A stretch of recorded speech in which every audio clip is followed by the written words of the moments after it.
Comenzamos en 5, 4, 3, 2, 1. Shalom, Javerín, muy buenas noches. Bienvenidos a nuestra clase semanal de Introducción al Judaísmo en Kol Tuv Sefarad. Hoy con nuestra 36ª clase, posiblemente nuestra penúltima clase de historia. Todo depende de cuánto alcancemos a cubrir hoy. Y es el siglo XX. Y enseñar historia judía del siglo XX es, por un lado, muy difícil, porque básicamente hay que lidiar con dos de los más importantes eventos históricos en la historia reciente de nuestro pueblo, que son la Shoah, lo que se conoce como el Holocausto, y por otro lado el establecimiento del Estado de Israel, que son dos hitos en la vida, en el desarrollo del pueblo judío, con muy pocos paralelos en importancia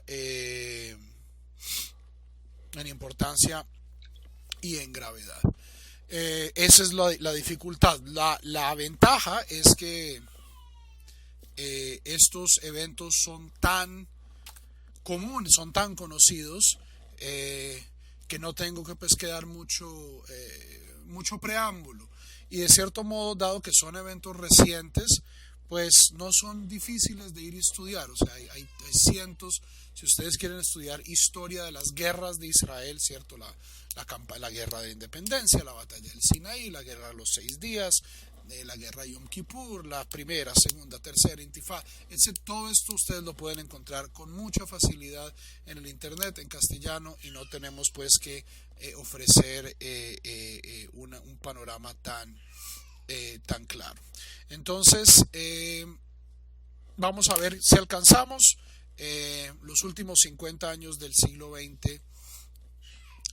No, creo que podemos cubrirlos con relativa facilidad. Si quiero, posiblemente esta sea la clase del próximo domingo, y con esto terminaremos nuestro curso, breve curso de historia. Sería una pequeña introducción a la situación del judaísmo hoy en día, ¿sí? Dónde viven los judíos, cómo practican los judíos hoy en día, para que se den un poco de cuenta el alcance global del pueblo judío, y también una pequeña explicación de cómo funciona internamente el Estado de Israel, cómo funciona el sistema político, porque hay mucha gente ciertamente en el internet que tiene unas fantasías muy raras sobre el Estado de Israel. Pero en Israel todo el mundo es ortodoxo y observante y guardan kasher, y esto no podría ser más lejano la realidad no es ella. ¿Ok? Quiero entonces en estos primeros minutos hacer un pequeño resumen del siglo XIX que habíamos ya estudiado. Tuvimos Purim en la mitad, entonces creo que necesitamos un pequeño recorderis. A finales del siglo XIX hay dos grandes movimientos que van a definir, tres, que van a definir el judaísmo a comienzos del siglo XX. El primer movimiento es un movimiento físico, son migraciones, especialmente a partir de 1880. Comienza una migración de especialmente los judíos que estaban en el foco demográfico más importante, más nutrido del pueblo judío, que era el este de Europa. En este momento caía todo bajo la jurisdicción de los zares de Rusia, y comienza un movimiento migratorio primordialmente hacia los Estados Unidos. Miren aquí, esto está un poquito borroso, pero esta es la población judía de los Estados Unidos. En 1855 había 100.000 judíos en los Estados Unidos. Esto es justo antes de la Guerra Civil. En 1880 había 400.000 judíos en los Estados Unidos. Y en el año 1924 había 2,5 millones de judíos. ¿Ok? La mayoría de estos venía de Rusia. No todos, había algunos que venían de Marruecos, otros que venían de Hungría, de Alemania, etcétera, pero el grueso venían de Rusia hacia los Estados Unidos, y también dentro de Europa misma hay migraciones dentro de la misma Europa, gente que migra, por ejemplo, de Hungría a Austria, o de Polonia a Alemania, o de Alemania a Inglaterra. Hay una migración que viene en dirección este-oeste, del este de Europa a ya sea los Estados Unidos o Europa occidental. Este es el primer fenómeno, y es un fenómeno que va a definir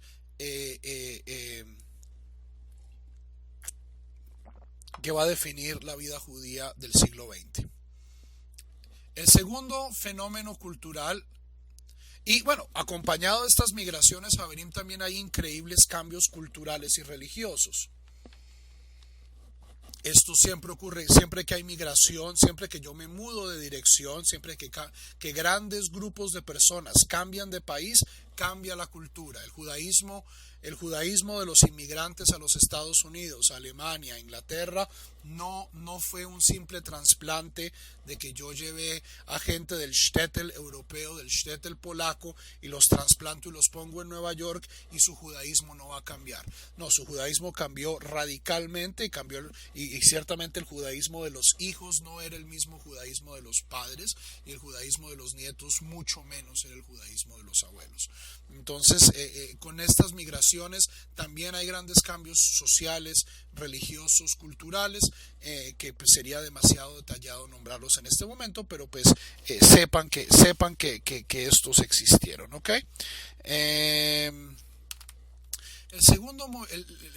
La segunda cosa que hay que tener en cuenta es el sionismo.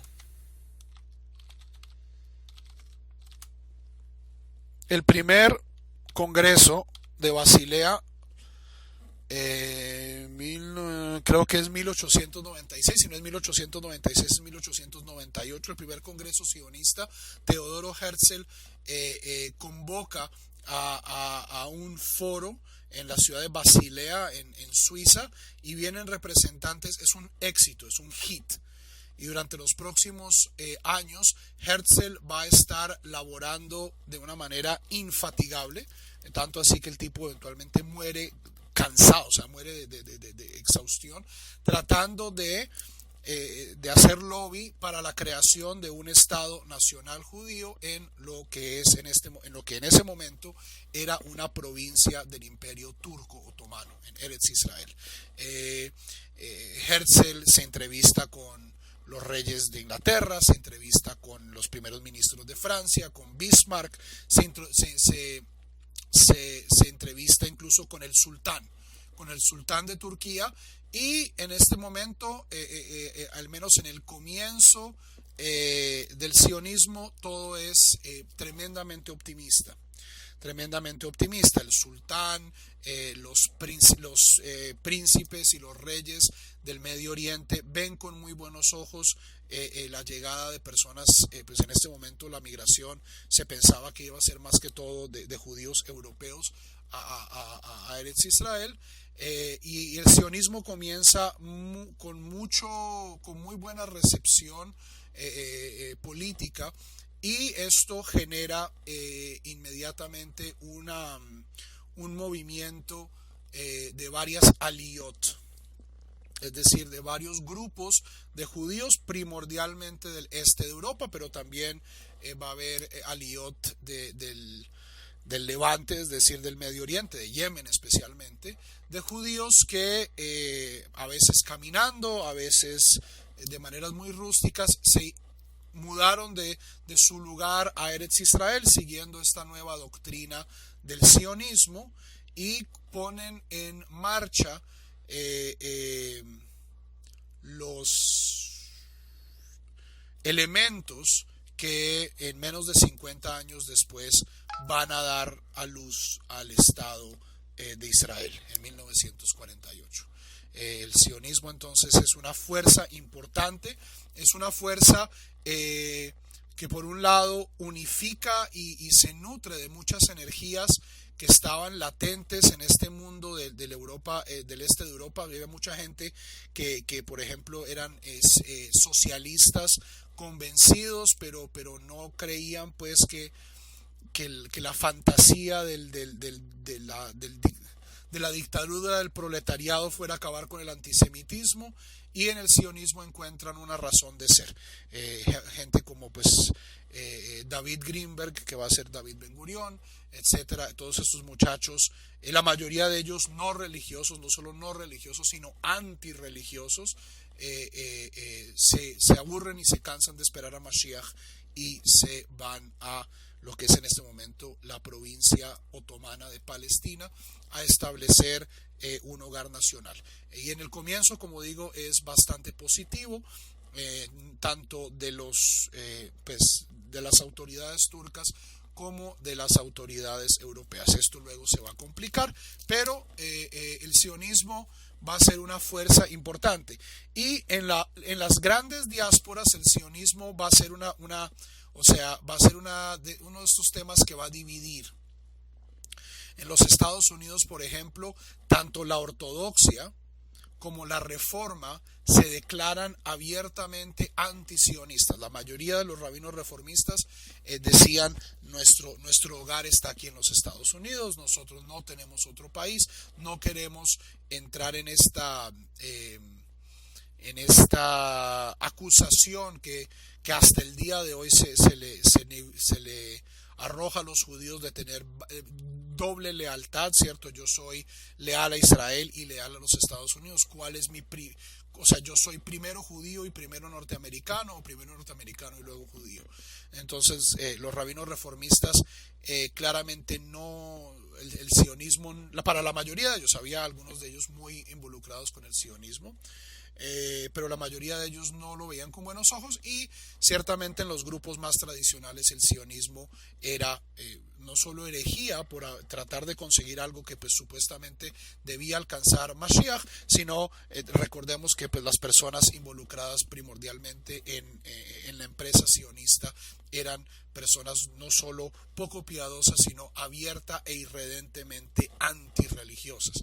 Entonces esto pues era suficiente para sacarle canas verdes a varios rabinos en Polonia, en Rusia y en Estados Unidos, y el único movimiento que desde el comienzo vio el sionismo con buenos ojos justamente fue el movimiento conservador a través de Salomón Schechter, que incorpora esta identidad sionista desde muy temprano en su agenda institucional. ¿Ok? Esta es la segunda fuerza. Y la tercera fuerza, que va a ser especialmente importante para los judíos de África y del Medio Oriente, va a ser el colonialismo. Colonialismo es ya para comienzos del siglo XX. Las grandes potencias de Europa, Francia, Inglaterra, Italia, Alemania, tienen sus ojos puestos en dividirse el resto del mundo, dividirse ciertamente África y Asia para su beneficio. Y como ya habíamos hablado al final de la clase pasada, los judíos, especialmente los judíos urbanos que habían recibido su educación a través de la Alianza Israelita Universal, eran agentes del colonialismo, pero este colonialismo a su vez va a crear un increíble resentimiento hacia Europa,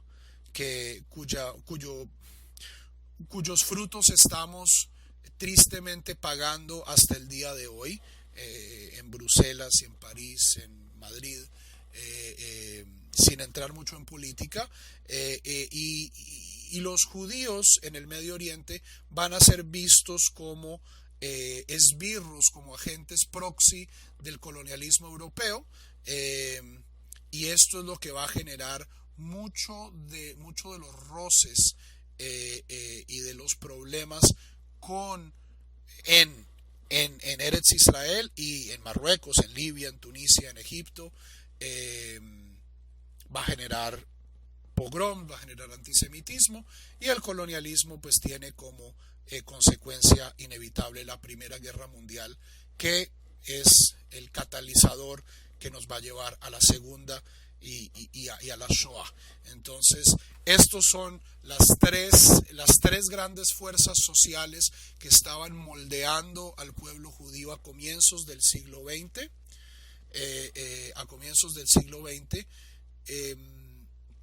Y que van a moldear el resto del siglo. ¿Okay? El caso Dreyfus fue muy importante en Francia. O sea, no creó antisemitismo. Lo que hizo fue exponer mucho el antisemitismo. El caso Dreyfus es importante porque de cierto modo inspira a Herzl a cristalizar la idea sionista. Pero no es que el caso Dreyfus haya causado pues una explosión de antisemitismo en Europa, pues que luego haya venido a estallar en la Shoah, pero sí muestra pues que el antisemitismo ya estaba. O sea, Hitler no se inventó el antisemitismo alemán, Hitler lo que hizo fue aprovecharlo, manipularlo, acrecentarlo, cristalizarlo y luego pues actuar sobre él de una manera brutal y despiadada. Preguntas.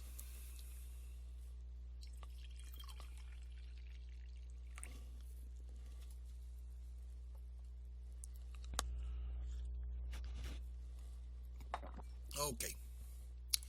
Entonces, en las primeras 20 años del siglo XX, vale la pena notar que la comunidad judía más dinámica y con un crecimiento más rápido eran los Estados Unidos. Si ustedes ven todos estos lugares que están marcados en negrilla, son sitios donde había más de un número sustancial de judíos. Había judíos, por supuesto, pues en Nueva York, en Boston, en Baltimore, pero también judíos en Chicago, en Cincinnati, en Cleveland, en Texas, en California, en Oregon, y la comunidad judía amparada pues por el liberalismo de los Estados Unidos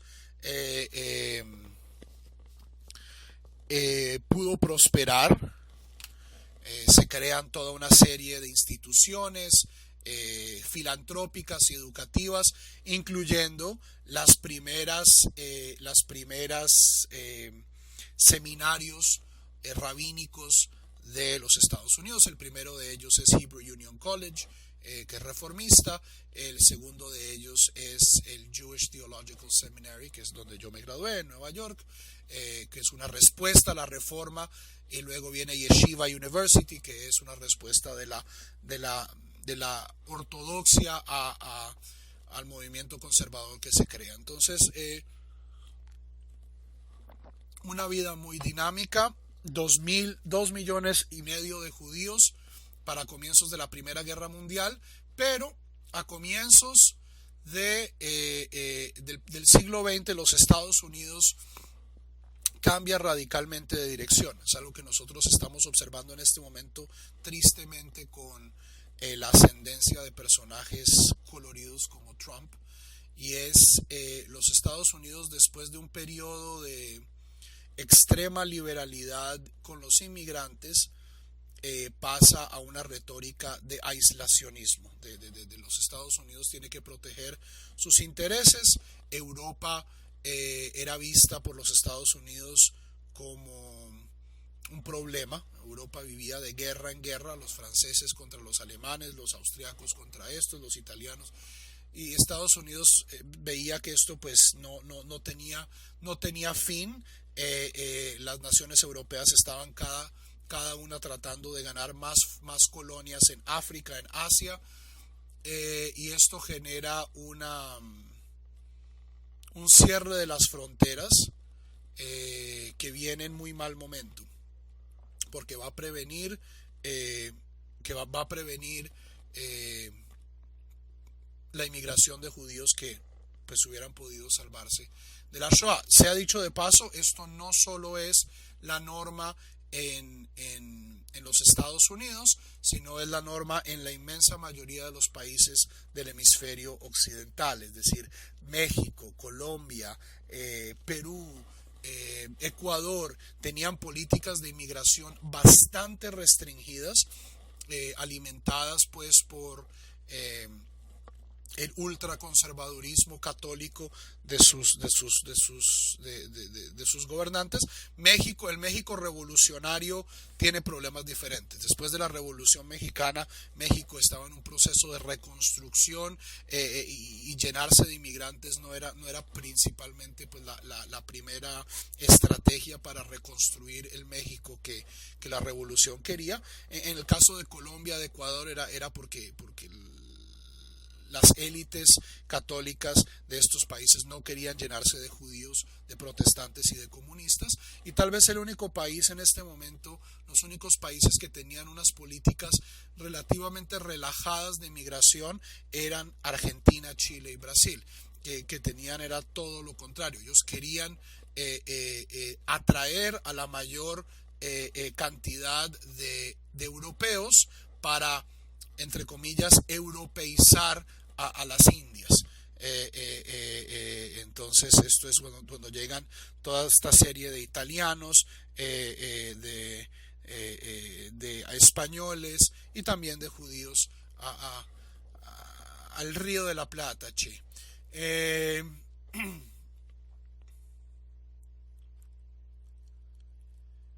el año de 1914 estalla la Primera Guerra Mundial.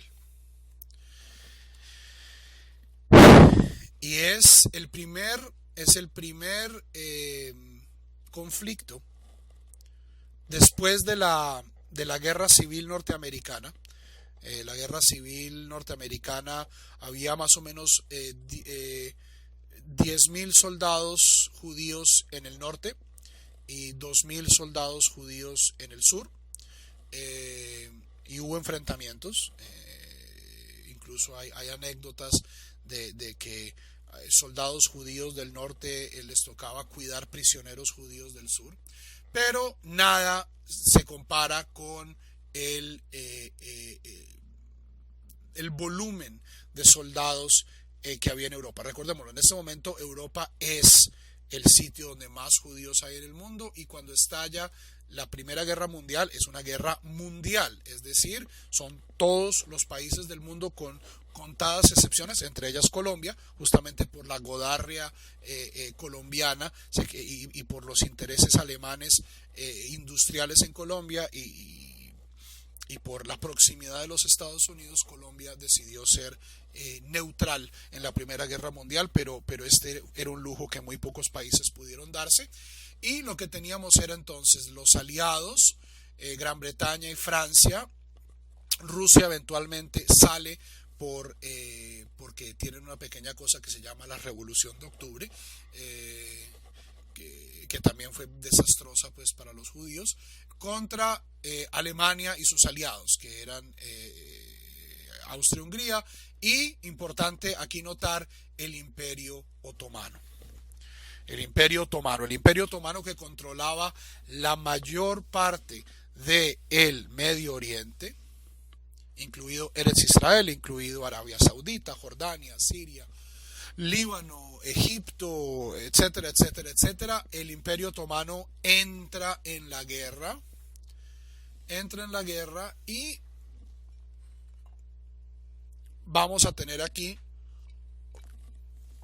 por primera vez en la historia, judíos contra judíos. Bueno, no judíos contra judíos, franceses, entre los cuales había judíos, matando alemanes, entre los cuales había judíos. ¿Ok?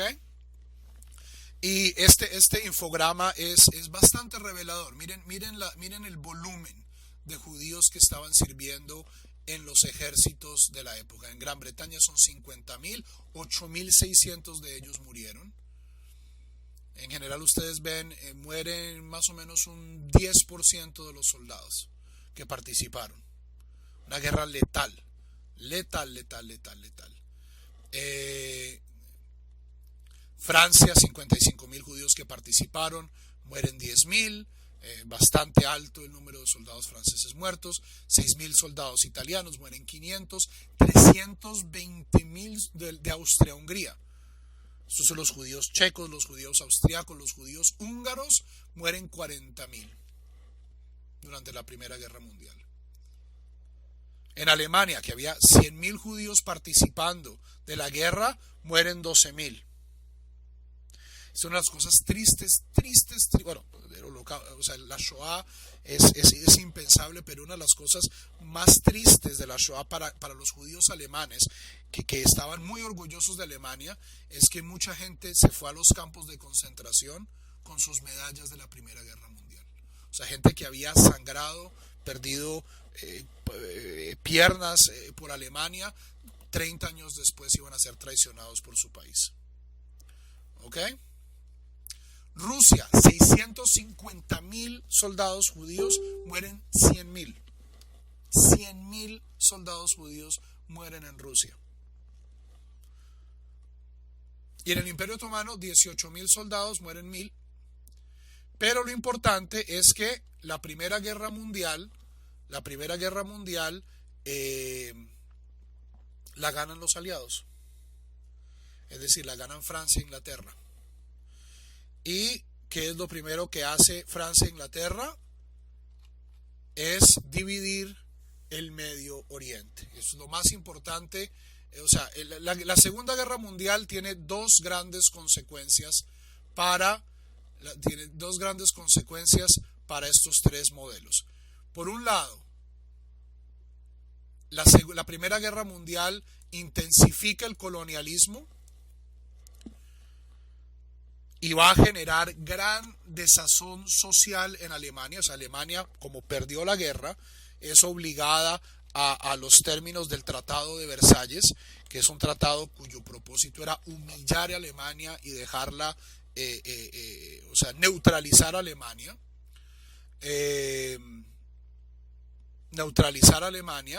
Y esto fue lo que creó el germen social que Hitler aprovechó,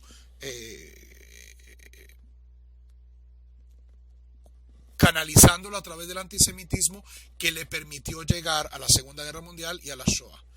Y en segundo lugar, también es importante que Alemania y Francia se dividen el Medio Oriente con un tratado que se llama el Tratado de Sykes-Picot, y entre los despojos de la guerra le corresponde a Inglaterra lo que hoy es Eretz Israel. No solo Eretz Israel, sino prácticamente toda la parte sur del Medio Oriente, lo que es Arabia Saudita, lo que es hoy Siria, lo que es, bueno, parte de Siria, lo que es hoy Israel, lo que es hoy Jordania, y si ustedes se acuerdan de Lawrence de Arabia era un guerrillero inglés cuyo fin fue organizar a los árabes en contra de los otomanos, en contra de los turcos.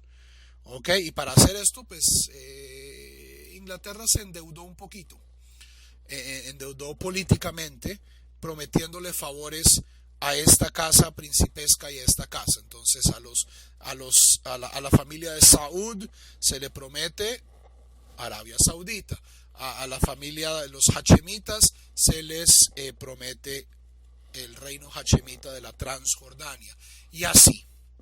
Y eventualmente la corona británica adquiere para sí lo que se va a llamar His Majesty's British Protectorate of Palestine, el protectorado de su majestad de Palestina. Y esto pues va a ser muy importante porque los ingleses van a salir de ahí 30 años después, dando lugar pues al nacimiento del Estado de Israel. ¿Ok? España, primero que todo, España era neutra. España estaba a puertas de la guerra civil. En España se mantiene neutra. Y segundo, en España no había judíos, Averín.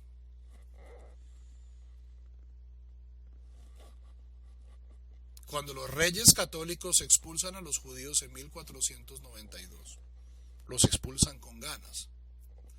Los judíos comienzan a retornar en España bajo dos rubros.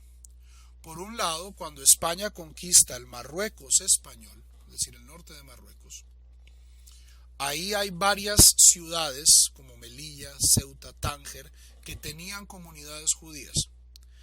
Estas comunidades, o sea, estos judíos pasan a ser ciudadanos españoles y como estaban en Marruecos, el edicto de expulsión no se aplica a ellos. Eventualmente, durante el franquismo, muchos de estos judíos marroquíes que ahora tenían pasaporte español pasan a la península y comienzan a formar las primeras comunidades judías en España. Por ejemplo, el templo de Balmes, el templo de la calle Balmes en Madrid, fue fundado originalmente por estos inmigrantes marroquíes.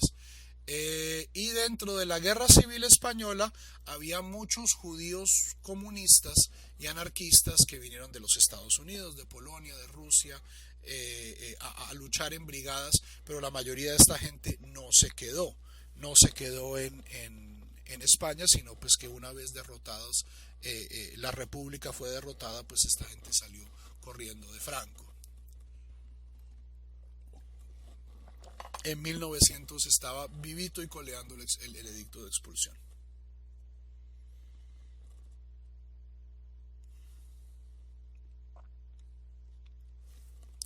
Franco, no soy yo historiador de la comunidad judía española, pero Franco fue el que de una manera muy callada permitió la repatriación de muchos judíos a España. ¿Ok? Pero Javerim, la historia judía española caduca en 1492.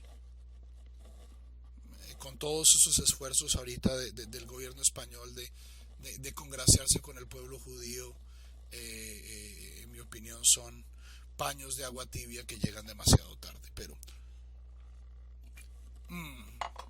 ok. ¿Qué pasa en Europa entonces después de la Primera Guerra Mundial? Tenemos una Alemania eh, en la quiebra, tenemos una Alemania derrotada, herida en su orgullo nacional, y recordemos que el siglo XIX es el siglo, lo que se llama la primavera de los pueblos, y es cuando todos estos pequeños países de Europa comienzan a desarrollar una identidad nacional. El siglo XIX es el siglo del patriotismo, del patrioterismo. Antes del siglo XIX, o sea, la mayoría de los países de Europa eran cantonistas, eran prácticamente Suiza. No porque fueran pacíficos, sino porque cada pueblito tenía su identidad. Entonces la gente del sur de Francia hablaban un francés diferente a la gente de París y comían diferente y tenían una cultura diferente, y no es que le tuvieran mucho amor a la gente de Francia. La gente del sur de Alemania eran católicos, los del norte eran protestantes, el alemán que hablaba el uno no era el alemán del otro, comían cosas diferentes, la música era diferente. No solo eso, sino que Alemania era una serie de pequeños principados, pues que, o sea, eran políticamente partes de diferentes países. La Gran Bretaña une a dos países, a tres países, bueno, cuatro países que nunca se la han llevado bien, que son los irlandeses, los galeses, los escoceses y los ingleses, y los pone bajo una misma autoridad política. Pero entonces el siglo XIX es el siglo de la consolidación del patrioterismo, y esto se hace como en todo esfuerzo patriotero, utilizando o sea, hoy lo usamos poniendo camisetas, ¿cierto? Y la selección y creando enemigos foráneos. En la antigüedad se hacía primero unificando el lenguaje. ¿Cierto? Que la mayoría de la gente, o sea, aparece lo que se llama el francés estándar, el alemán estándar, el inglés victoriano estándar, y aparecen ciertos mitos de unidad nacional. Entonces en Francia este es el auge pues de la canonización de Juana de Arco, de Vercingetorix, que era pues uno de los grandes héroes galos. En Alemania tenemos a Wagner haciendo óperas sobre el espíritu alemán y sobre los nibelungos y los mitos alemanes. Entonces, después de invertir un siglo en crear una identidad patriótica alemana, a los alemanes en la Primera Guerra Mundial les fue como los perros en misa y Alemania queda destruida y queda endeudada. Y no solo eso, sino que queda limitada militarmente. El Tratado de Versalles imponía unas restricciones draconianas en el desarrollo militar de Alemania. ¿Y qué pasó? ¿Qué pasó?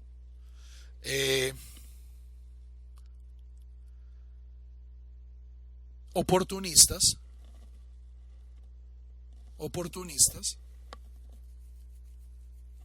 encontraron esta veta riquísima del antisemitismo que ya existían, y no solo el antisemitismo, Javerim, o sea, una de las cosas que a mí me molesta profundamente de cómo se enseña la Shoah en contextos judíos es una obsesión, en mi opinión, un tanto narcisista con las víctimas judías. Sí, los judíos fueron el grupo posiblemente más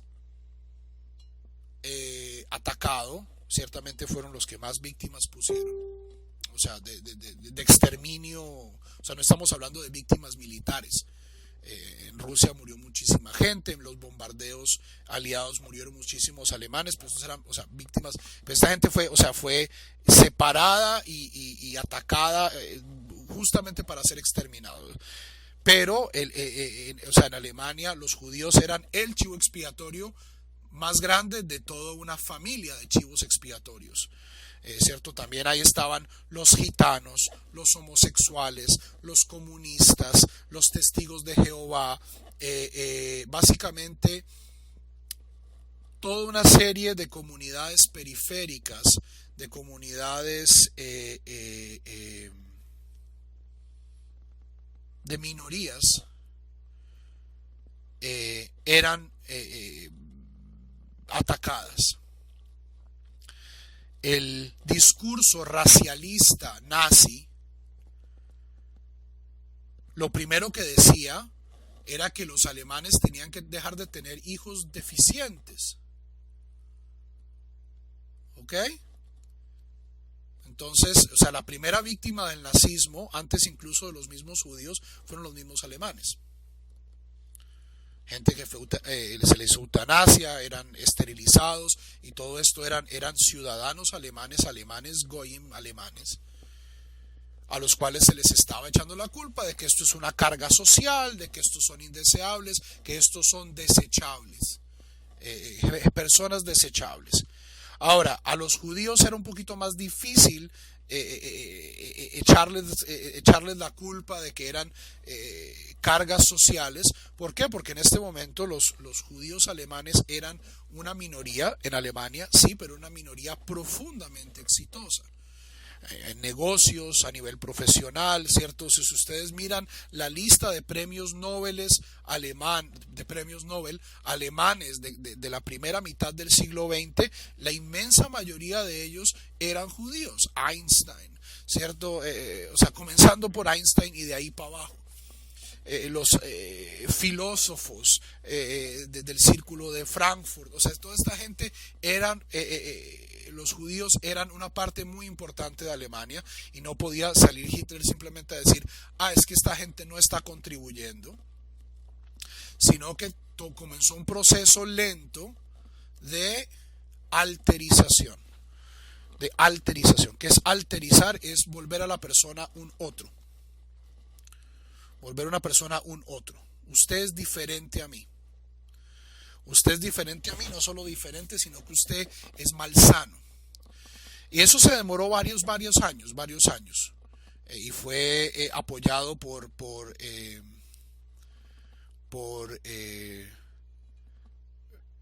un uso brutalmente despiadado e inteligente de la propaganda, del cine, de las artes, de la prensa, ¿cierto? Y también parte del problema de Alemania es que el resto del mundo no hizo nada. Recordemos, Hitler fue elegido por elecciones. Hitler se dio a sí mismo poderes dictatoriales, pero Hitler fue elegido como canciller. Y una vez es elegido como canciller, comienza pues a asumir más poderes para sí. Cuando Hitler es elegido, Alemania, Francia, Inglaterra, los Estados Unidos dicen, es puro bla bla, ¿cierto? Es pura retórica, no va a pasar nada. Hitler estaba diciendo, vamos a reconstruir el ejército alemán, vamos a reconstruir la marina alemana. Y la gente estaba más preocupada en ese momento justamente por lo que estaba sucediendo en Rusia.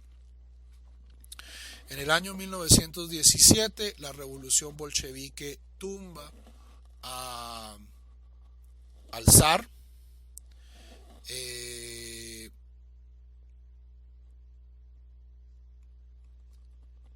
Y es interesante porque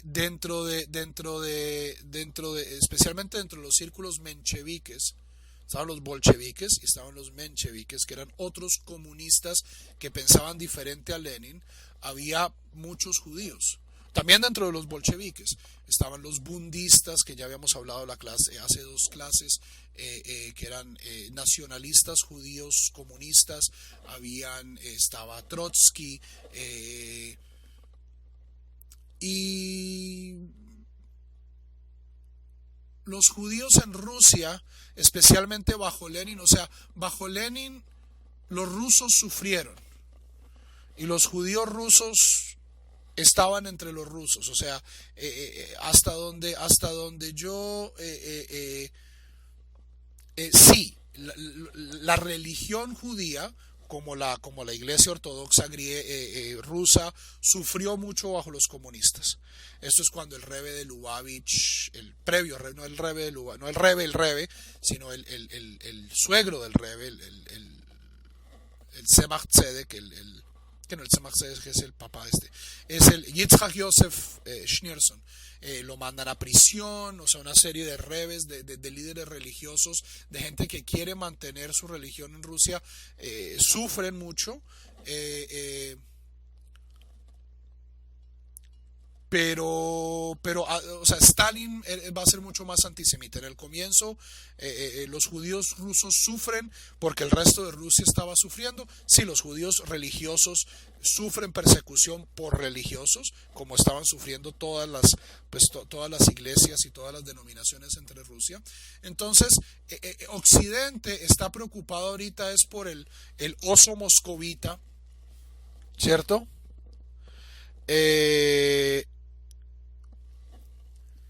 Y dejan a Alemania tranquila, porque dicen, bueno, al menos Alemania, al menos Hitler es anticomunista y tenemos un buffer muy bonito entre Rusia y Francia e Inglaterra. Entonces tal vez pues a Hitler se le puede dar un poquito de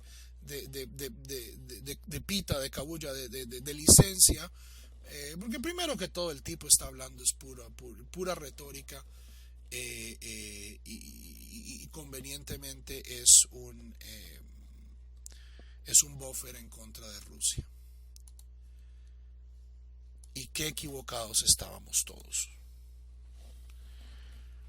¿Ok?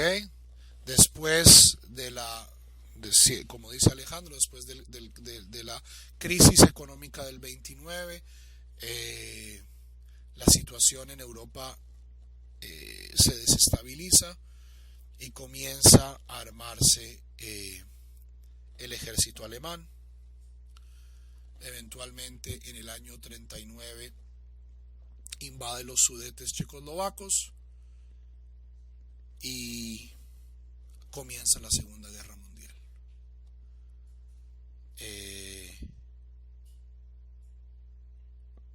39 o 36. Y el antisemitismo de Hitler había comenzado desde antes. Había restricciones, etcétera. Eso había comenzado incluso antes del 39. Los judíos en los Estados Unidos, en Inglaterra, estaban haciendo lobby. Oiga, ¿por qué no le ponen cuidado a Hitler? Esta persona es peligrosa, es peligrosa, es peligrosa, es peligrosa. Pero cuando en el 39 estalla la Segunda Guerra Mundial, Europa está completamente sin preparación. Y es entonces donde los nazis hacen su Blitzkrieg, y con el Blitzkrieg conquistan Holanda, conquistan Bélgica, conquistan el norte de Francia, llegan hasta París, y por el frente oriental, con el permiso de Rusia, ¿cierto? El tratado de Ribbentrop-Molotov, que en el comienzo hacía de Rusia y de Alemania aliados. Alemania invade Polonia y adquiere para sí entre 4 y 5 millones de judíos. Más todo, luego sucede el Anschluss, que es la anexación de Austria-Hungría, donde se anexa otro millón de judíos. Y aquí es donde comienzan los horrores de la Shoah. Porque tenemos que súbitamente Alemania controla un espacio donde donde vive más de la mitad de la población judía mundial. Entre 7 y 8 millones de judíos están en este momento bajo el control militar de Alemania. Y es ahí donde la solución final comienza a ser implementada. Con toda la eficiencia del ejército y la industria alemana, se hacen campos de exterminio, algunos de ellos en Alemania, la mayoría de ellos en el frente, es decir, en Polonia, en partes de Hungría, y las comunidades judías comienzan a ser sistemáticamente deportadas, reunidas en guetos y eventualmente llevadas a campos de trabajo y eventualmente a campos de exterminio, que solo van a ser liberados en 1945, al final de la guerra, tanto por los Estados Unidos, los aliados, como por el Ejército Rojo de Stalin, que posiblemente Stalin, o sea, si Stalin y Hitler no hubieran roto su alianza, Javerim, dudo que estuviéramos teniendo esta conversación. Y posiblemente estaríamos teniendo esta conversación en alemán. Estaríamos hablando de otras cosas.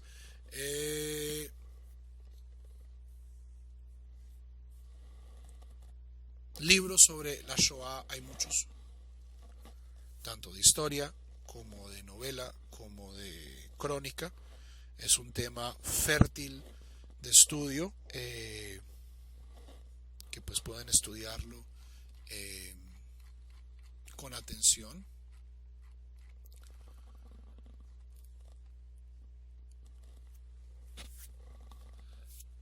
Este es un mapa de los países que se negaron o que recibieron judíos durante la Segunda Guerra Mundial. Los Estados Unidos recibe 240,000, lo cual comparado con los millones que recibió, los 2,5 millones que recibió en las 3 décadas anteriores, es nada. La mayoría de estas personas eran personas que tenían que probar de cierto modo que eran útiles, ¿cierto? Como todos los científicos, Einstein, etcétera, etcétera, etcétera. México recibe 2.000, Cuba recibe 4.500, la República Dominicana recibe 5.000, Colombia, Perú,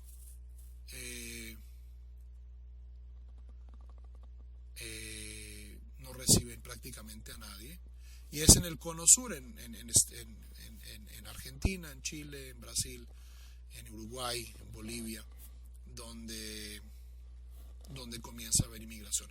Hay otros sitios bien interesantes donde los judíos reciben refugio. Es notable, muchos judíos pues, pasan a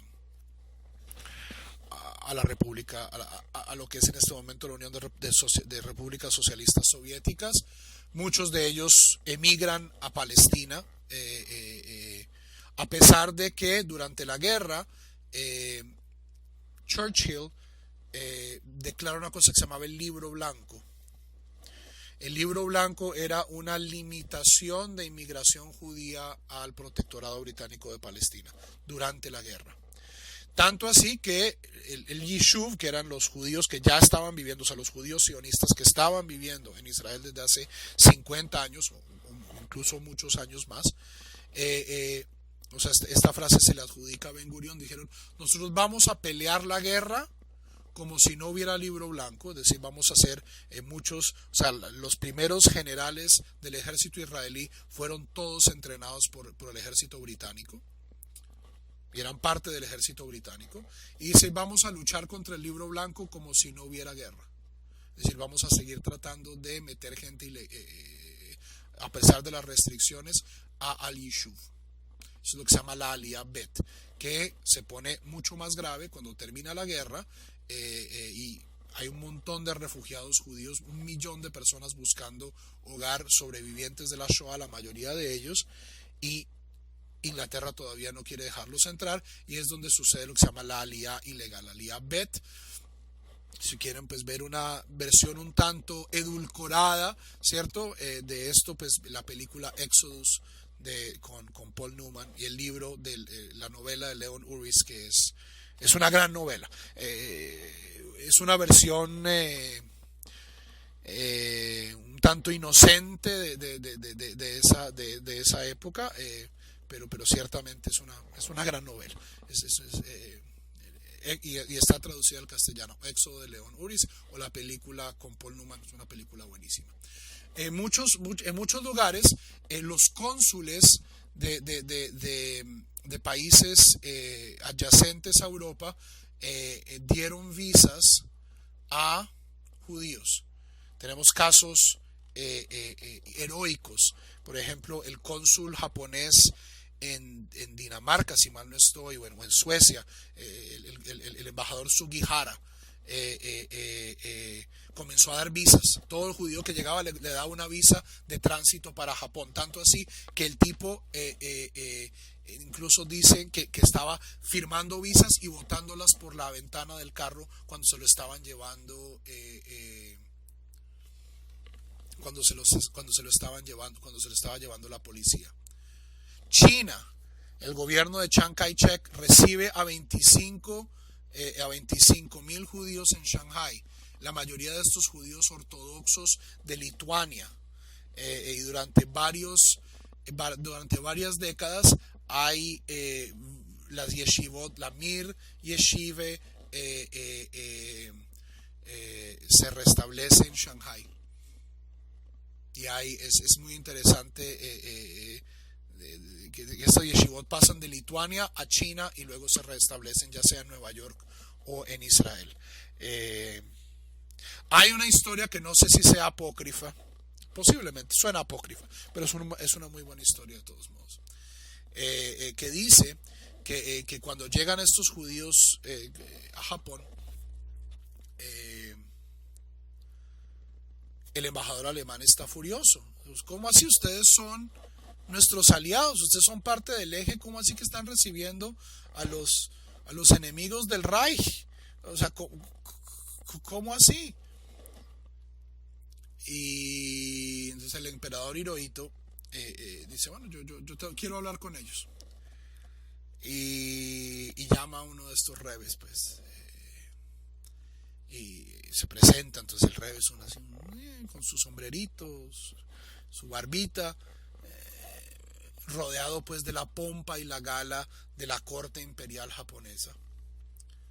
Y el emperador le pregunta al rebe, oiga, ¿ustedes por qué los odian tanto los alemanes? Y la respuesta, que de nuevo, esta historia lo más posible es que sea apócrifa, pero es una muy buena historia, y no porque no haya pasado no significa que no exprese una gran verdad. El rebe le contesta al emperador, dice, porque nosotros somos asiáticos. Nosotros somos asiáticos del oeste, ustedes son asiáticos del este. Cuando Hitler nos acabe a nosotros, ya va a ver que vienen por usted. El caso es, estos judíos nunca fueron deportados de Japón. Hasta el final de la guerra fueron protegidos por el emperador directamente, y luego ellos pues se reunieron en Shanghái y luego pudieron emigrar a Israel, a Estados Unidos. O sea,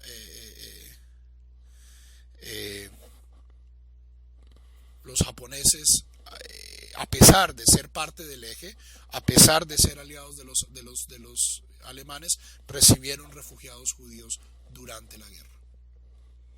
Cosas veredes en esta vida. ¿Ok? Ups. Al final de la guerra,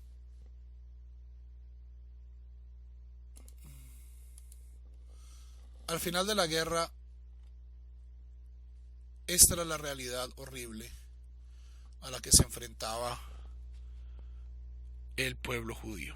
No solo el pueblo judío, sino la humanidad. Y de nuevo, insisto, también hubo muchas víctimas: gitanos, homosexuales, testigos de Jehová, comunistas, alemanes, muchas víctimas, muchísimas más, incluso que 6 millones, ciudadanos alemanes, rusos, ingleses, como parte de la guerra. Este es el mapa del exterminio. Este es el mapa del exterminio nazi. Y estos, se ha dicho de paso, son números más bien conservadores. 83.000 judíos de Francia, 700 de Luxemburgo, 24.000 de Bélgica, de Holanda 100.000, de Dinamarca 120, de Noruega 868. Suecia, el rey de Suecia protegió a los judíos. Y muchos judíos pasaron de los países a Suecia. Italia 7.500, Yugoslavia 60.000, Hungría 300.000, Rumania 264.000, Checoslovaquia 277.000, y Polonia, lo que es Polonia, Lituania, o sea, el antiguo palio de asentamiento,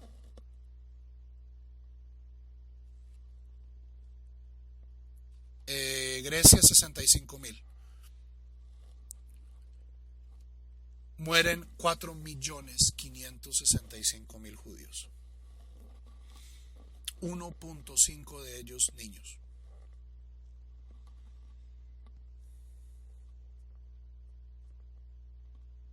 Ahora, uno puede preguntarse,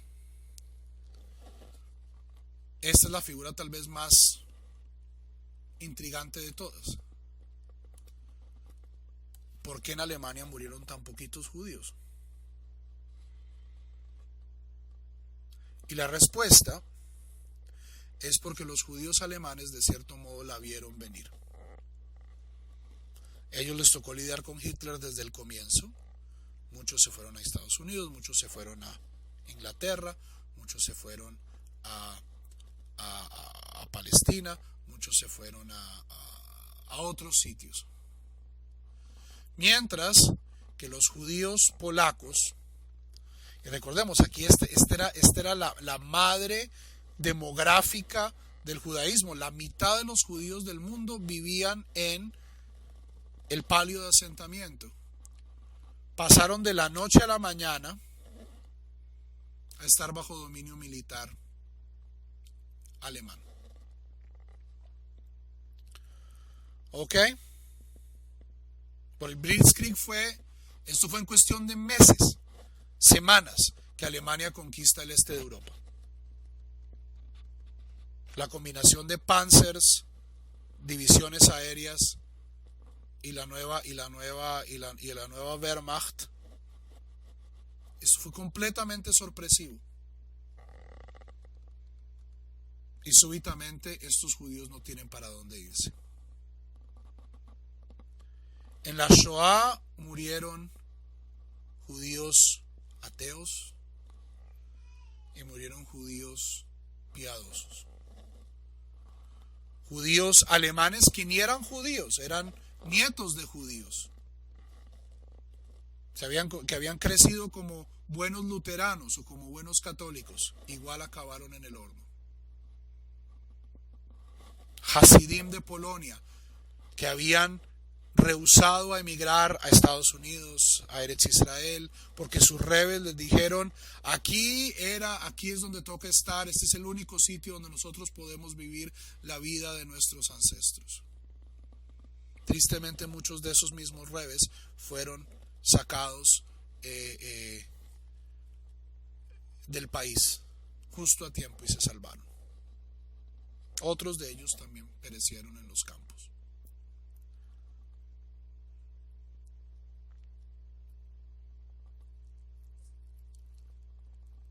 Una persona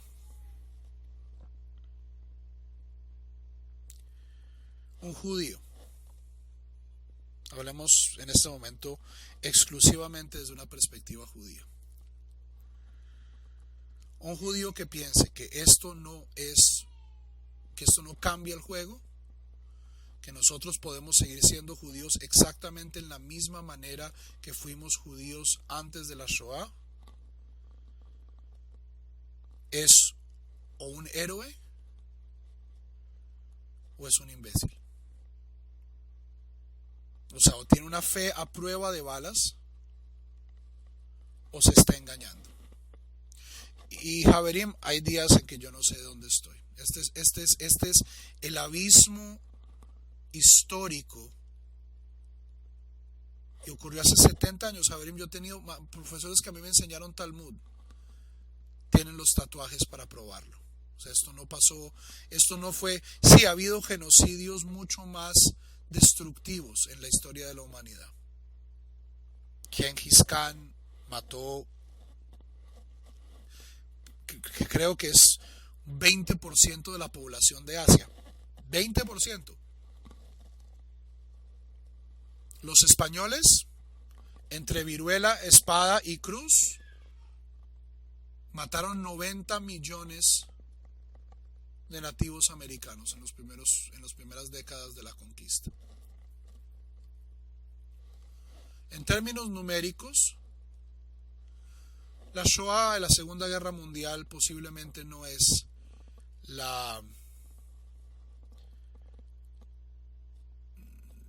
el genocidio más sangriento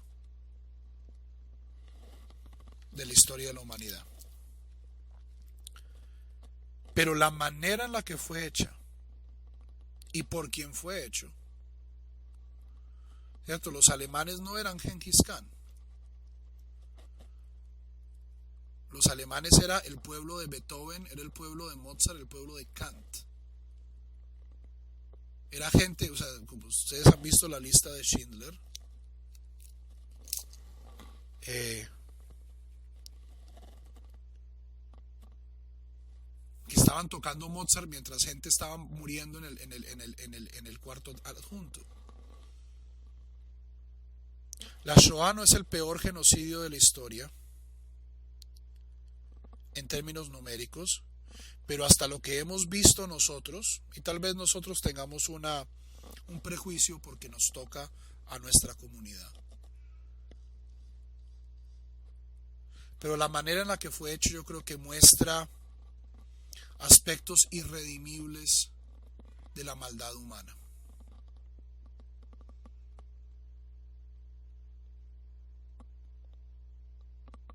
Gente que sabía, que fue educada y simplemente siguieron órdenes.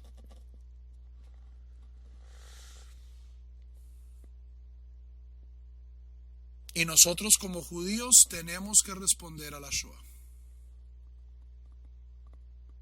Ahora, desafortunadamente en las comunidades establecidas, la Shoah se ha vuelto una especie de religión civil. Hay gente que no guarda mitzvot, no tiene ningún tipo de relación con la tradición o con Dios, pero les interesa mucho la Shoah, preservar la Shoah. Es holocaustismo más que judaísmo. En mi opinión, esta es una respuesta malsana pero natural al trauma. Nosotros, como conversos, tenemos una gran ventaja, y es que no nacimos de cierto modo metidos en la trampa de la Shoah. O sea, yo conozco familias que son nietos, bisnietos de sobrevivientes, y hay gente que todavía se despierta en la mitad de la noche muerta del susto. Una de las bendiciones de ser converso es que yo al menos no tengo ese nivel de trauma. Aunque ahora que tengo hijos, lo entiendo un poquito más. Pero no porque no tengamos el trauma, Javerim, sino significa que nosotros no tengamos que reaccionar. No tengamos que estudiar y no tengamos que aprender las lecciones de la Shoah, porque son lecciones en muchos niveles. Lecciones a nivel moral, a nivel ético, a nivel político y a nivel teológico. Y aquí no hay una receta.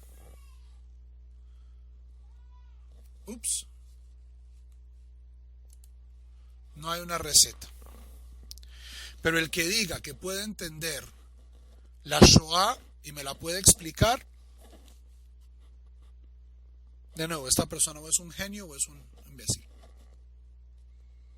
Todas las personas que tienen ideas fáciles sobre por qué explicar la Shoah, ¿cierto? Que esto es culpa de los reformistas, que esto es culpa de yo no sé qué, que es culpa de los sionistas, bla, bla, bla, bla, bla. Todas estas son respuestas obscenas. E igualmente nosotros no podemos seguir con la misma teología de decir Dios sabe lo que hace.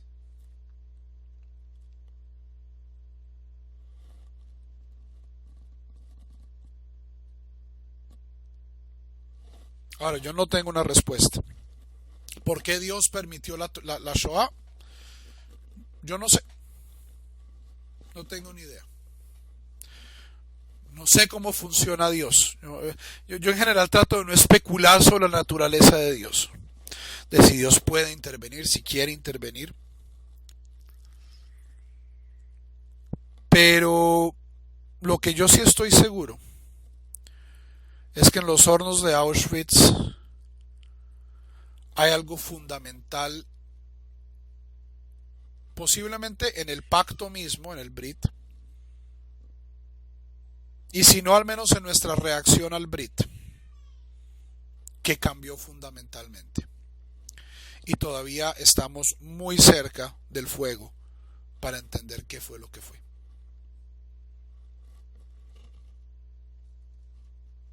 70 años, Javerim, a nivel histórico no son nada.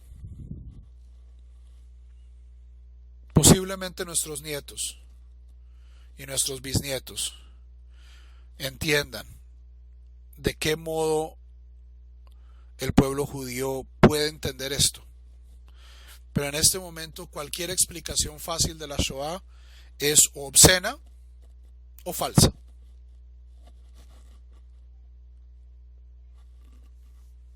Y esto me refiero a explicación teológica y explicación... On that happy note,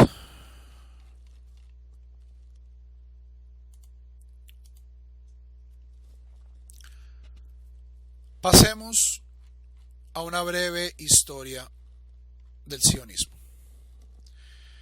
El sionismo comienza como un movimiento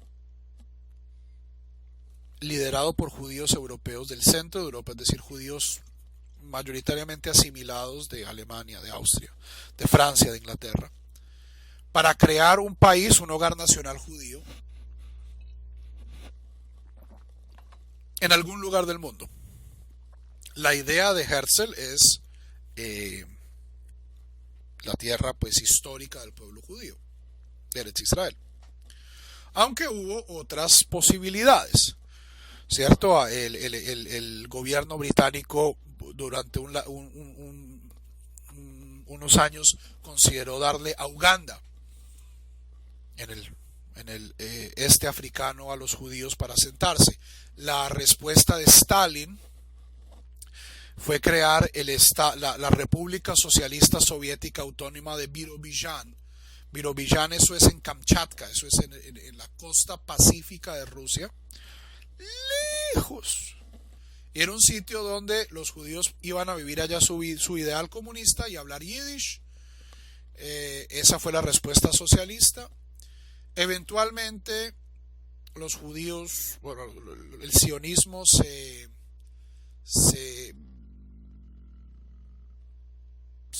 enfoca en que tiene que ser en la tierra de Israel. En el comienzo, Javerim, muy positivo, como dije, tanto los príncipes, el emir Faisal, Churchill, todo el mundo ve con muy buenos ojos el establecimiento de europeos en el Medio Oriente. Recordemos que este es el auge del colonialismo europeo, ¿cierto? El fin del hombre blanco es ir y establecerse, y los judíos son medio blancos, entonces pues que vayan y se establezcan allá en el monte. Después de ganar el territorio en la Primera Guerra Mundial, en el Tratado de San Remo se propone, se coquetea darle toda esta área a los judíos. Toda esta área a los judíos. Esto ocurre en el año 1917, justo después de la conquista, antes incluso de que los ingleses conquistaran el Medio Oriente. Lord Balfour, que era el primer ministro, hace una declaración, la declaración Balfour, que dice que el gobierno de su majestad ve con buenos ojos el establecimiento de un hogar nacional judío en Palestina. Es decir, básicamente los ingleses le prometen a los judíos un país en Eretz Israel. Las fronteras originales de este país componen lo que hoy es el Estado de Israel, parte de los Altos del Golán y lo que es Jordania. Pero después de la guerra, como dije, Lorenz de Arabia tenía deudas que pagar, y una de estas deudas era con la familia de los príncipes hachemitas de Transjordania, y esta parte pues acaba siendo lo que hoy es el país de Jordania, dejando el país que está entre el Jordán y el Mediterráneo.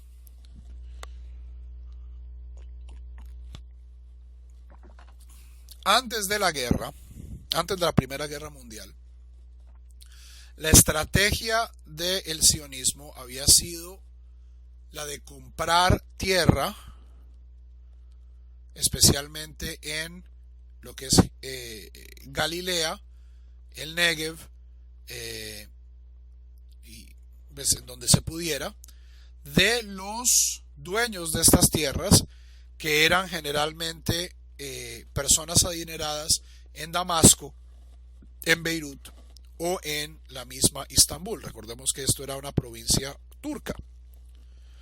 Esta era gente que tenía latifundios inmensos de tierra a la que no visitaban nunca.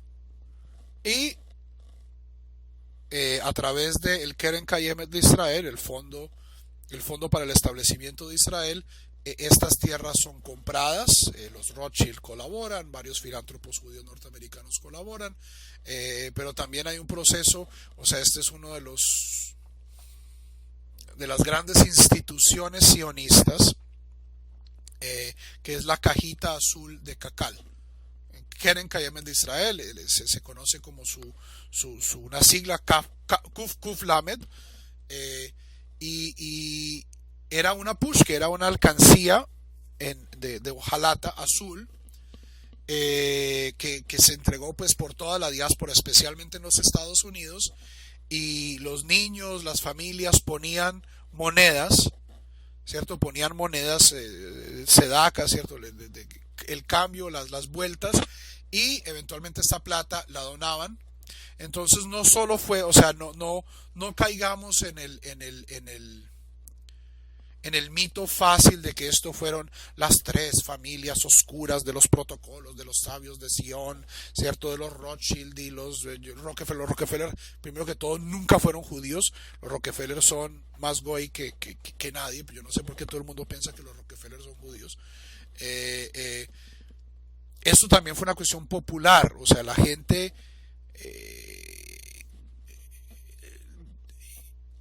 esto generó una increíble cantidad de entusiasmo en la diáspora, y en estas tierras compradas se comienzan a establecer yishuvim, es decir, pueblos judíos, Petach Tikva, Zikron Yaakov, Kibbutzim, que ya eran modelos de colonización de estilo socialista, donde todo se compartía, donde entonces comienzan a aparecer los primeros kibbutzim, los primeros moshavim, que son modelos agrícolas mixtos de propiedad privada, pero con cierto nivel de colectividad. Los kibbutzim eran completamente colectivos. En los kibbutzim nadie tenía nada, todo era de todos. Y así comienza el establecimiento de los judíos en Eretz Israel. La mayoría de ellos, la mayoría de los judíos que vienen pues a implementar el sueño sionista, sí eran judíos polacos, rusos, pero no hay que olvidar que en ciudades como Beersheba, en Yafo, en Safed, en Tiberias, en Hebrón, en Haifa, había comunidades judías turcas, sefaradíes, de toda la vida, ¿cierto? Esta imagen del sionismo como una fuerza colonial invasora ignora que había una población indígena, por llamarlo de alguna manera, judía, que llevaba en Eretz Israel toda una vida. O sea, los judíos, a pesar de que sí, la mayoría nos fuimos a vivir a la diáspora, nunca abandonamos Eretz Israel por completo. Ciudades como Jerusalén, a comienzos del siglo XX, eran primordialmente judías.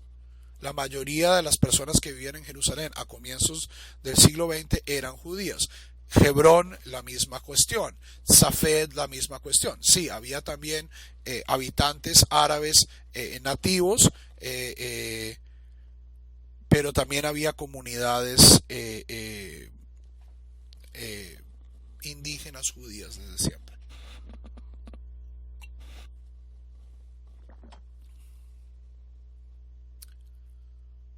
Con el colapso del colonialismo, porque después de la Segunda Guerra Mundial, Francia está en la quiebra, Inglaterra está en la quiebra, y todos estos países lo que quieren es ser su propio país. Incluso desde antes viene un fenómeno de nacionalismo árabe. O sea, el mismo nacionalismo judío que se inventa la idea del sionismo, en los árabes produce el efecto similar, de que ellos también quieren, todas estas poblaciones quieren tener su propio país sin influencia europea. Y a través de, o sea, durante los tiempos del protectorado británico, eh, durante los tiempos del protectorado británico, comienza a haber tensiones entre la población árabe y la población judía en el protectorado británico de Palestina. Hay una masacre en Hebrón, hay contraataques judíos, especialmente durante la guerra se establecen grupos paramilitares judíos, la mayoría de ellos con el fin de atacar a los británicos y de acosar a los británicos, pero también también hubo violencia de ambos lados. Y en el año 1947 hay una situación insostenible. Inglaterra está quebrada, Inglaterra y Palestina es un problema. Es un problema. Árabes y judíos están echándose plomo. Los países circundantes, Jordania, Egipto, Siria, Líbano, comienzan a utilizar la presencia judía en Israel como un caballito de guerra, para fomentar el panarabismo, para fomentar la descolonización del Medio Oriente, etcétera, etcétera, etcétera. Y estas tensiones llevan al plan de partición del 29 de noviembre de 1947, el cual es votado por las Naciones Unidas, pasa finalmente, y este es el plan. Las áreas en negro van a ser el país judío y las áreas en gris van a ser el país árabe. Ok, esto es un país bastante extraño, bastante difícil de defender desde una perspectiva judía, ¿cierto? Tenemos aquí dos chorizos muy complicados de defender, o sea, es fácil para un ejército cortar contacto entre estas partes, y Jerusalén iba a ser determinada como una ciudad bajo dominio de las Naciones Unidas. El Yishuv, liderado por Ben Gurión, acepta la propuesta de partición. El mufti de Jerusalén, Amin el-Husseini, Haj Amin el-Husseini, dice no. Y en mayo de 1948 los ingleses se van. E incluso en los últimos meses, antes de que los ingleses se vayan, los ingleses prácticamente se cruzan de manos, se cruzan de brazos, y lo que dejan es que comience una guerra irregular de guerrillas entre los estamentos de seguridad del Yishuv, que eran la Haganá, y también los grupos paramilitares de derecha como el Lehi, el Etzel, y las milicias árabes, las milicias árabes. En 1948, mayo, los ingleses se van. 7 países árabes invaden el territorio israelí: Egipto, Jordania, Siria, Líbano, Irak, Yemen y Arabia Saudita. Y después de año y medio, Israel sobrevive. En este fenómeno en la que se llama la Guerra de la Independencia, mucha de la población árabe se va.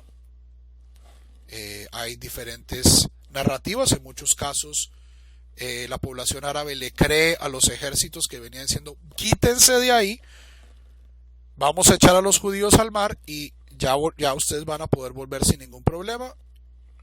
Y en muchos casos también, y esto ya ha sido pues demostrado por la historia, también fue gente que fue echada a plomo por nosotros. De nuevo, como en la Shoah Haverim, no hay historias fáciles. Todo aquel que piense que la historia es nosotros somos los buenos y ellos son los malos y finalmente ganamos, está leyendo es una novela de vaqueros. Yo estoy profundamente orgulloso de Israel, rezo por su seguridad, eh, tengo increíbles amigos en ella, eh, pero como todo país, Israel comete errores también. Sus vecinos y sus enemigos ciertamente cometen errores, ciertamente cometen barbaridades. Y nuestra labor como judíos, en mi opinión, es, por un lado, apoyar, defender, pero sin comprometer también nuestros principios morales. Y esto en política y en la guerra a veces es bien difícil, especialmente cuando estamos tan lejos, pero pues esto es harina de otro costal.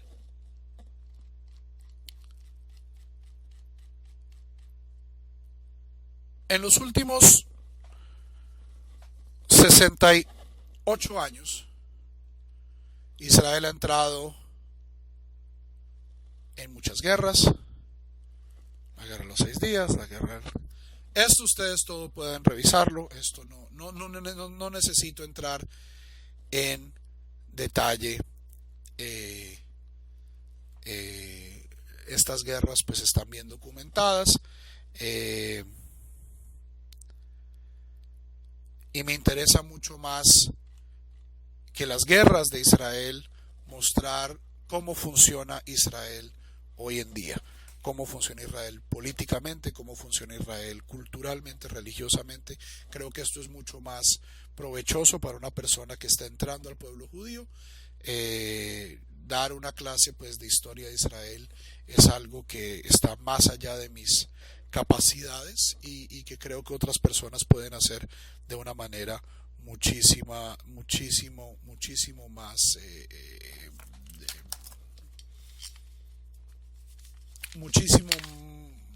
más exactamente y muchísimo más elocuentemente que yo. Preguntas.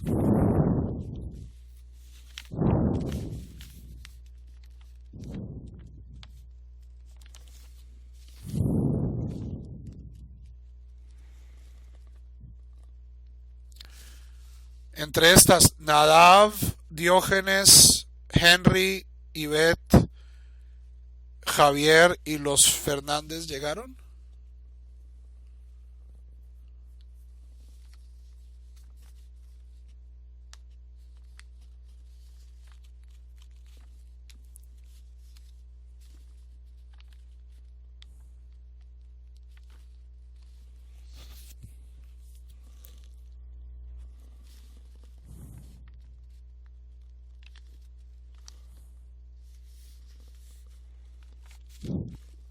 Ok. Preguntas, Javerín.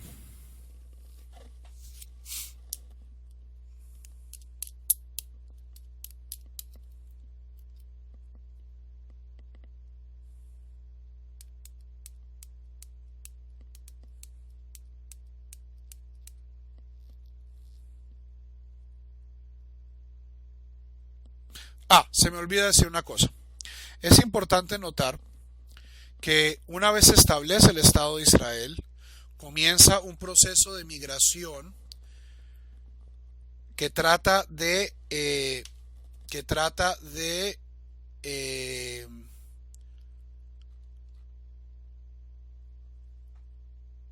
de adaptar y de recibir a práctica, o sea, al final, cuando se establece el Estado de Israel, hay 600.000 judíos en Eretz Israel. En los próximos 10 años, Israel va a absorber 1 millón de refugiados de Europa y 1.7 millones de refugiados del mundo árabe. Judíos de Yemen, de Egipto, de Irak, de Irán, de Algeria, de Marruecos, sitios donde la vida judía se se había vuelto muy precaria, donde aprovechando el establecimiento de un Estado judío dio para muchos desmanes antisemitas. Eh, y esto es lo que va a formar el corazón demográfico,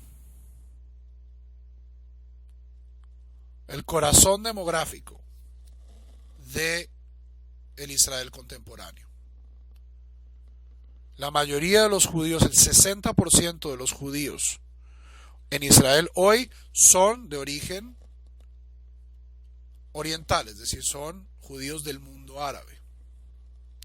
Esta noción de que Israel es un país europeo en la mitad del mundo árabe es equivocada. Sí, las personas que controlan el gobierno, la cultura, hay una marcada discriminación hacia los descendientes de los judíos europeos. Sobre esto hablaremos más en detalle en la próxima clase. Pero especialmente 70 años después de su fundación, estas personas que están ahí son parte integral del Medio Oriente, están conectadas con su tierra y son parte, o sea, esta visión en muchas personas en la izquierda, especialmente en América Latina, de que estas personas no pertenecen en ese lugar porque vienen de otra parte.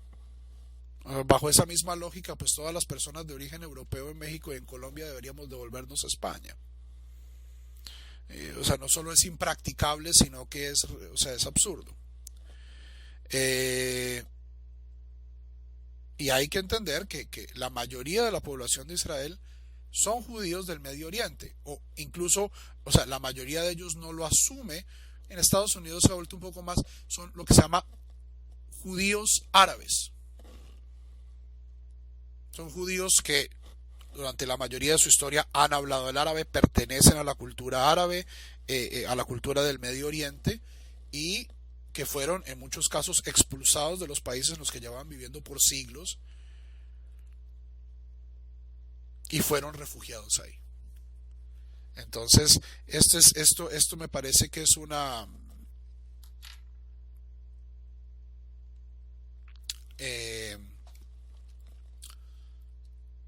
noción importante.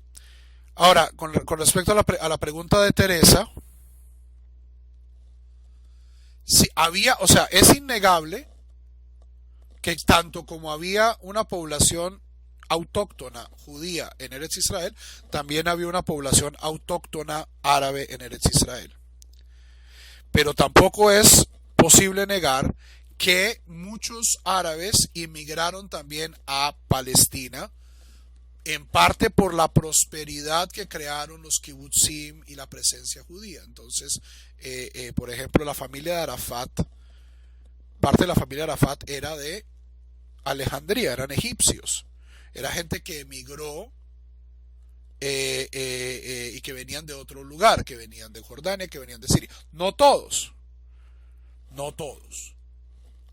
Como hay una población autóctona raizal judía en Eretz Israel, hay una población autóctona raizal palestina en esta tierra. Este es un dato innegable. E igual, 70 años después, Javerim, si mi familia viene de Jordania, si mi familia viene de Egipto, o sea, sin entrar en política,